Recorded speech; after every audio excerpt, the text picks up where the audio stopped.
ആകുലത്തിൽ ആശ്വസിപ്പാൻ ആവശ്യങ്ങളിൽ ആശ്രയിപ്പാൻ ആകുലത്തിൽ ആശ്വസിപ്പാൻ ആവശ്യങ്ങളിൽ ആശ്രയിപ്പാൻ അങ്ങല്ലാതാരും ഇല്ലെനിക്ക് ആത്മനാഥ ഈ പാരിടത്തിൽ അങ്ങല്ലാതാരും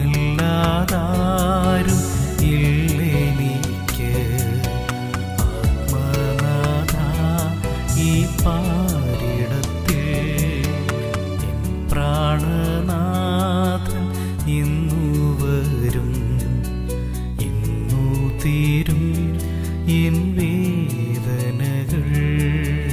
ഇപ്പോൾ നാം ശ്രവിച്ചുകൊണ്ടിരിക്കുന്നത് മോർണിംഗ് വോയ്സ് എന്ന ആത്മീയ ശുശ്രൂഷ. ഇന്ന് ദൈവവചനത്തിൽ നിന്നും കർത്താവിൻ്റെ ദാസൻ അശോക് കുമാർ തിടനാട് ധ്യാനചിന്തകൾ പങ്കുവയ്ക്കുന്നു. ദൈവനാമത്തിന് മഹത്വം. മോർണിംഗ് വോയ്സ് ശ്രദ്ധിക്കുന്ന എല്ലാ പ്രിയപ്പെട്ടവർക്കും കർത്താവായ യേശു ക്രിസ്തുവിൻ്റെ അതുല്യനാമത്തിൽ സ്നേഹ അഭിവാദനങ്ങൾ അറിയിക്കുന്നു. സർവേശ്വരനായ കർത്താവ് എവരെയും കാക്കുകയും പരിപാലിക്കുകയും ആവശ്യമായ നന്മകളും അനുഗ്രഹങ്ങളും ഉയരത്തിൽ നിന്ന് പ്രദാനം ചെയ്യുകയും ചെയ്യട്ടെ എന്ന് പ്രത്യേകമായി പ്രാർത്ഥിക്കുന്നു. ഇന്നത്തെ ധ്യാനത്തിന് ആധാരമായി യോശുവയുടെ പുസ്തകം 23-ാം അധ്യായം 14-ാം വാക്യം വായിക്കുന്നു. ഇതാ ഞാൻ ഇന്ന് സകല ഭൂവാസികളുടെയും വഴിയായി പോകുന്നു. നിങ്ങളുടെ ദൈവമായ യഹോവ നിങ്ങളെക്കുറിച്ച് അരുളി ചെയ്തിട്ടുള്ള സകല നന്മകളിലും വെച്ച് ഒന്നിനും വീഴ്ച വന്നിട്ടില്ലെന്ന് നിങ്ങൾക്ക് പൂർണ്ണ ഹൃദയത്തിലും പൂർണ്ണ മനസ്സിലും ബോധമായിരിക്കുന്നു. സകലവും നിങ്ങൾക്ക് സംഭവിച്ചു, ഒന്നിനും വീഴ്ച വന്നിട്ടില്ല. യോശുവയുടെ ജീവിതത്തിലെ ഒടുവിലത്തെ ദിനത്തെ വാക്കുകളാണ് 23-24 അധ്യായങ്ങളിൽ രേഖപ്പെടുത്തിയിരിക്കുന്നത്. യോശുവ എന്ന വ്യക്തി പഴയ നിയമകാലത്ത് മോശയ്ക്ക് ശേഷം ദൈവത്തിനു വേണ്ടി പ്രയോജനപ്പെട്ട അനുഗ്രഹീതനായ വ്യക്തിവിശേഷമാണ്. അദ്ദേഹത്തിൻ്റെ ജീവിതം ഒന്ന് രണ്ട് കാര്യങ്ങളിലൂടെ ഒന്ന് സൂചിപ്പിക്കുവാൻ ആഗ്രഹിക്കുന്നു. പുറപ്പാട് പുസ്തകം 17-ാം അധ്യായം 8-ാം വാക്യത്തിൽ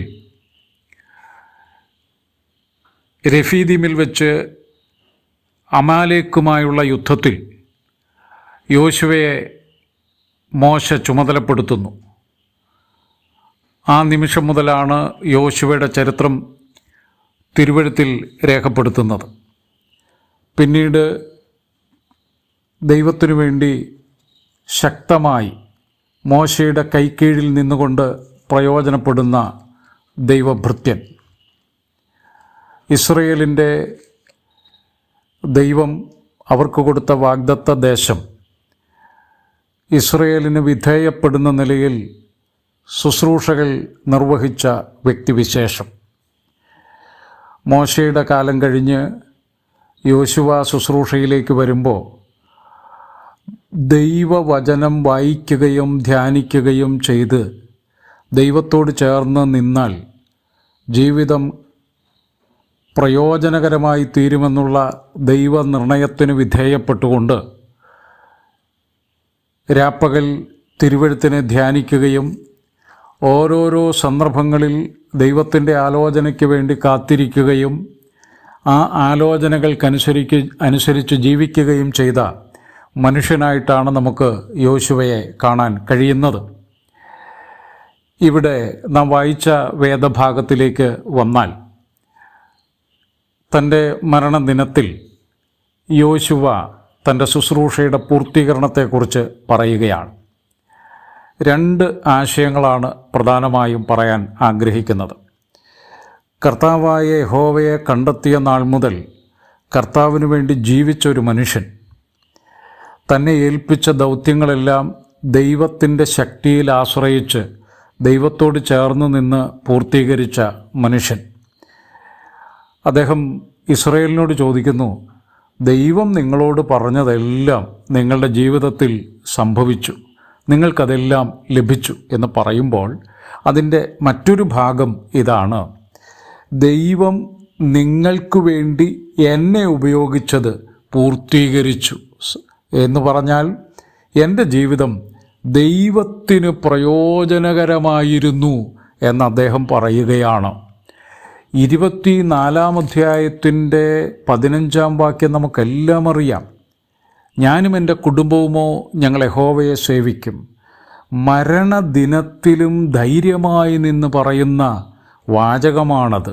അപ്പോൾ കർത്താവുമായി ഉടമ്പടി ചെയ്ത നാൾ മുതൽ, കർത്താവായി യഹോവയെ അറിഞ്ഞ നാൾ മുതൽ, തൻ്റെ വളർച്ചയുടെ കാലം, ശുശ്രൂഷയുടെ വ്യത്യസ്തമായ സാഹചര്യങ്ങൾ, ഉത്തരവാദിത്തം കൃത്യമായി ഏറ്റെടുക്കുന്ന നിമിഷങ്ങൾ, പിന്നീടുണ്ടായ തിക്തമായ അനുഭവങ്ങളുടെ നടുവിലൂടെ കടന്നുപോയപ്പോഴും ദൈവത്തോട് ചേർന്ന് നിന്ന് ദൈവമേൽപ്പിച്ച ദൗത്യം പൂർത്തീകരിച്ച് കൃതാർത്ഥതയോടുകൂടെ പറയുന്ന വാക്കാണിത്. പ്രിയമുള്ളവരെ, നമ്മുടെ കർത്താവായ യേശുക്രിസ്തുവിൻ്റെ ക്രൂശുമരണ അടക്ക പുനരുത്ഥാനത്തിൽ വിശ്വസിച്ച് പാപമോചനം നേടിയവരായ നാം, അങ്ങനെ നേടാത്ത ആരെങ്കിലും ഉണ്ടെങ്കിൽ അവർ കർത്താവിനെ സ്വീകരിച്ച് പാപമോചനം നേടി നിത്യനരകത്തിൽ നിന്ന് മാറി നിത്യ സ്വർഗത്തിൻ്റെ അവകാശികളായി തീരണം. എന്നാൽ തീർന്നവരായ നാം അന്ന് കർത്താവിനെ അറിഞ്ഞവരാണ്. അതിനുശേഷം ഇങ്ങോട്ട് ജീവിച്ചു കൊണ്ടിരിക്കുന്നു. യോശുവയുടെ ജീവിതത്തിൽ ഒടുവിൽ പറഞ്ഞതുപോലെ നമ്മുടെ ജീവിതത്തിൻ്റെ അന്ത്യത്തിൽ ദൈവം എന്നെ ഏൽപ്പിച്ചതെല്ലാം ഞാൻ ചെയ്തു തീർത്തു എന്ന പൂർണ്ണ ബോധ്യത്തിൽ യോശുവ കടന്നുപോയതുപോലെ കടന്നു പോകുവാനാണ് സ്വർഗം നമ്മെ ഇവിടെ ആക്കിയിരിക്കുന്നത്. അതിന് അടിസ്ഥാന കാരണം ദൈവാശ്രയവും ദൈവവചനവും, അർത്ഥാൽ ദൈവാലോചന കേട്ട് ചെയ്ത വ്യക്തി വിശേഷം. പ്രിയമുള്ളവരെ, ജീവിതത്തിൻ്റെ ഒടുവിലത്തെ നാളിലും ദൈവത്തോട് പറ്റിച്ചേർന്ന് നിന്ന് ഞാനും എൻ്റെ കുടുംബവും ഞങ്ങൾ യഹോവയെ സേവിക്കും.